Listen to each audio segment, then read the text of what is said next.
we're back again with another score prediction, and this time we're going up against Chelsea. We have 4 cup games in this month. We had the one against Portsmouth the other day, the FA Cup.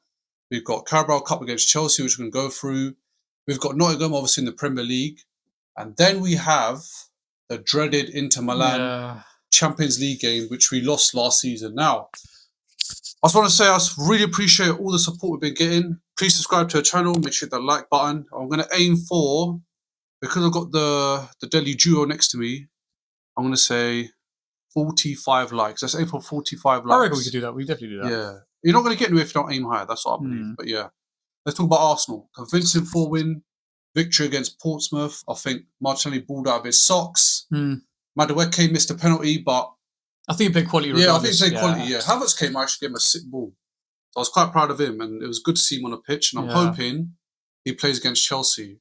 We got some good news regarding Chelsea. Actually, Caicedo's missing. Really? And Cucurella is apparently suspended. That's what I've been reading. I don't know. Maybe it's probably Chelsea trolls trying to get us excited and play mind games with us. But that's what I've been reading. So. If those 2 players are out, we know how crucial they are for their campaign this season. Especially because they're playing at home as well. Yeah, they lost their manager. Cucurella, I'll be honest, he always pockets Saka in the last couple of games. So him not being there will be added advantage for us. I think having Havertz back, though, is a big help. I think, I don't know, because we was watching the game against Portsmouth, I think and I was saying it, I think he's the perfect balance between Gyökeres and Jesus. Like, he's that middleman. That's like, he's in between, he's making really good runs, finding good spaces, making good passes. Give that one to Madueke, the one that set up the corner for the goal, that kind of thing. So maybe he might get a start. Do you know what I was saying, is since Gyökeres came and Sesko and Ekitike and all these big strikers that have moved clubs this summer, we underestimated how good Havertz is. I mean, he was getting like double-digit goals each season for Arsenal. Not playing as a striker. Well, he's not actually a striker. He was moved to a striker role at Chelsea a little bit before he moved to Arsenal. And he's been performing absolutely amazing in terms of goals. Because look at Gyökeres right now. If he was getting the numbers Havertz was getting, they'll be like, oh, what a great buy, signing of the season, whatnot. If it was Ekitike, same thing. If it was João Pedro, same thing. But Havertz, his numbers, he's been consistent. So I think I could be wrong. But I think it was last season where he had the same amount he had the same amount of non-pen goals as Haaland. So that was 19. So he was on par with Haaland for, was it last season or the season before, something like that. But even so.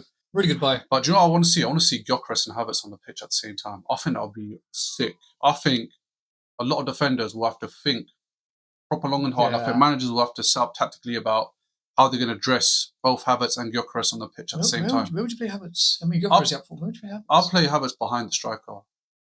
Like we had that Declan Rice holding the midfield, even though he's great advancing forward. Ødegaard, Havertz, Gyökeres. But we'll get to a team sheet in a minute. Yeah. But yeah, how important is this game? I feel like if we win the Carabao Cup or win the FA Cup or Champions League, whatever it is, obviously it's a huge bonus for us. But Carabao Cup, what it'll do is for Arsenal and the players is ease a lot of the pressure, because they're like, if we could get this cup, we could definitely get the Premier League, we could definitely get the Champions League, and we could get whatever else is in our way. So I feel like Arsenal will definitely walk away with silverware this season. Obviously Chelsea have been weakened. We're playing against them over the 2 legs. We're at Stamford Bridge. We knocked out Portsmouth. We got Inter Milan. We've got Nottingham Forest. We're on a high right now, and we've got so many players returning. Obviously, we've had a few knocks here and there, but overall, like the squad, they've had to deal with a lot of, after dealing with all these injury issues. We're still first in every competition almost. I'm hearing Mosquera's soon on the return as well, which is really good. So that's positive news. I heard. Actually, I was reading something. The only 2 teams that we have away this season that are in the top 10 are Man City and Brentford. Otherwise, every other away game that we have this season, the Prem, is someone that's out of the top 10. So that's a plus as well for us. Kind of keep the momentum going, as Cass was saying, in terms of winning trophies this season. But I think I agree with Cass, and I'm not just saying that because we have to share the same DNA and blood. But I think Arsenal to win silverware this season, I think it's very, very, very, very likely. But Wednesday's game, what are we saying? Wednesday's, I'm going to go through a team sheet before I give my scoreline. But the team I want to see is, I want us to put a strong team, because I definitely want to get the advantage at Stamford Bridge, where it is a bit tough for us, because we drew last time we went there. We drew the season before as well. Regardless of the manager. By the way? 2 legs, yeah. 2 legs, yeah. And obviously their new manager wants to make a statement. He wants to prove a point as well. So, I've got David Raya goalkeeper. Yeah. I was about to say centre back. Right back Timber. Even though Ben White had a great game, I want Timber to play right back. Right centre back Saliba. Left centre back Gabriel. I think left back, obviously, because Calafiori's injured. We don't know if he might be playing, but Nketiah still. So it's going to have to be Skelly, yeah. of course. Central midfielders. Also want Deckers. Want our boy Zubimendi as well. Going to say in front of those players, between Eze and Ødegaard, I actually want Eze to start this game. And I want Ødegaard to come on second. Like, why? Probably. I don't know. Do you know what it is with Eze? Like, I feel like I want him to fight for his place. And obviously, the only way you can do that is by playing. And since he's come to the team, I feel like Ødegaard's obviously pushed his levels up. So imagine two players really competing for that position to start.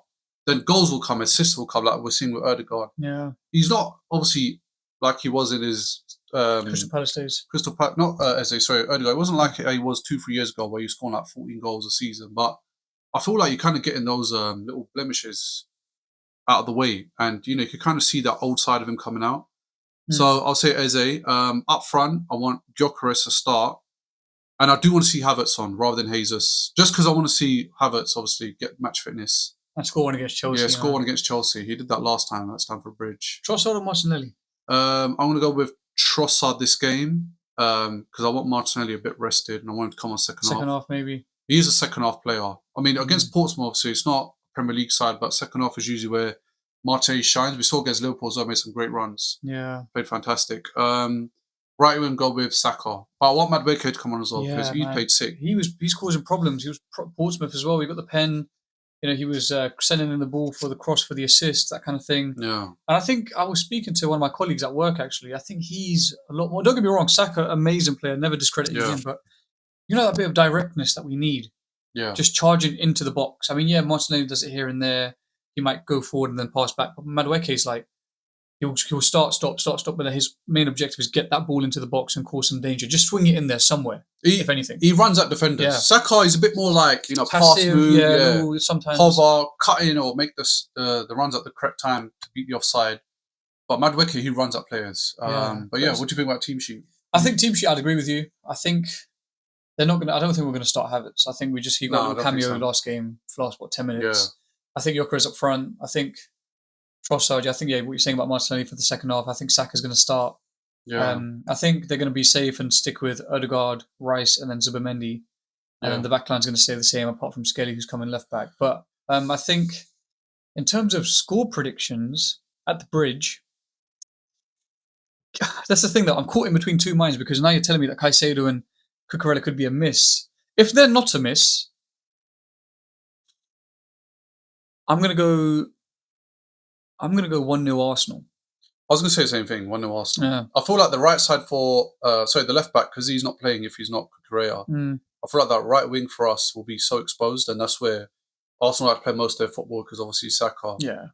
And that Timber link-up will be great. So I feel like definitely it'll be a 1-0 game. I feel like we'll have loads of chances, but we won't bury them, but we'll get away with a 1-0 win. One thing I would say is, though, if we are going to get those chances, like Cass is saying, we have to capitalise and make the most of them, because against Liverpool, early doors, opening 20 minutes, we should have had 2 goals and put the game to bed, really. But we ended up, getting a draw at the end of it, 0-0. But I think if we are going to get those chances, we have to put them to bed, especially playing away from home, given that Liverpool was at home. But I think if you're telling what you're saying is true about Caicedo and Cucurella, I'm going to go for 2-0 Arsenal. Yeah. If they're 2-0. All right. Yeah. Goal scorer for me for 1-0, I'm going to say Saka. Yeah, I was going to say the same. He's. You know what, though? Actually, no. If it's a 1-0, I'm going to go Trossard. I'm going to go Trossard. Remember that season Saka whipped it in, back stick, Trossard was waiting there? Oh, yeah. He's both-footed as well. I don't know. I'm going to go for Trossard. He's a little bit of a I think just because the right side's exposed for us, I'm going to go with Saka. So, they could potentially be playing Reece James in the middle, because I saw Maresca saying something about, I don't know if they're going to keep his system. Maresca's gone, mate. I don't know if they're going to keep his system with putting James in the middle because of his fitness, apparently, and they obviously want to get the best out of him. So he played, in the middle against us last game when they played us, but will he still stay there? I don't think he's got the legs to do right back, my personal opinion, but I mean, we'll see. James in centre back, we're going to have a field day with the corners, if that's the case. That's all I'm going to say. But let us know your thoughts in the comments below. Are we going to beat Chelsea? Come on, man. I think last time I did the Liverpool one, someone said we're going to wipe the floor with them. Didn't happen. But give us your honest opinions, yeah? Yeah. let's not be biased. Chelsea are still a good side, whether they got a new manager or not. Yeah. They've spent money. They've got a good squad. They've got good talent. They're playing at home. They're playing at home, so I feel that'd be a tough test. But yeah, make sure you like the button and make sure you subscribe. Comment down below your predictions. Yeah. Yeah, we'll see you for the post-match analysis. And try and hit 45 likes, please, please, please. It helps us out a bunch. Yes. And as always, we love you all. And yeah, I guess sign off.